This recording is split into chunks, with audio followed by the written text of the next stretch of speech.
I think back to the place I called home sometimes. Not the one in another country, but the one we rented as our first home here. It was a house that belonged to a paranoid elderly couple, and you knew that they were paranoid because that house had six doors, four doors to enter from the front yard, two doors to exit into the back, and every single window was barred.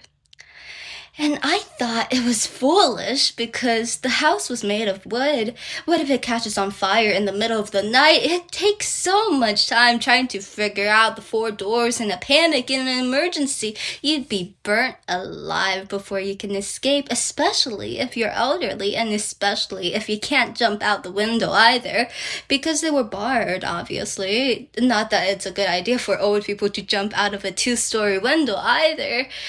Yet, I noticed that their hearts weren't barred the way their windows were. They were kind and they were just scared because they came from a different country, a different place, a different era. Back then, it was reasonable to be scared and frightened.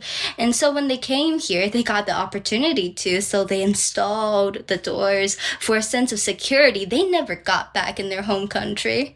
And that made sense to me, even though logically, if a fire were to happen, things might end tragically.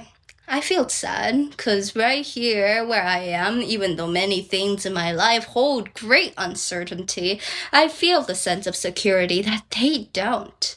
And I feel unfortunate that even though they were in a different place, the fear and trauma still carried through. Sometimes I wonder if they still don't feel safe because they never learned to. Vigilance was always a good thing. It'd be difficult to consider a language barrier that isolated those two to each other's company solely.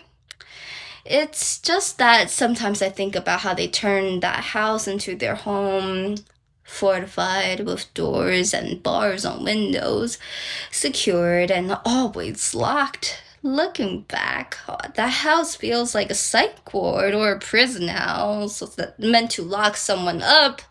And it did. They locked themselves out for the sense of security they're still trying to sort out.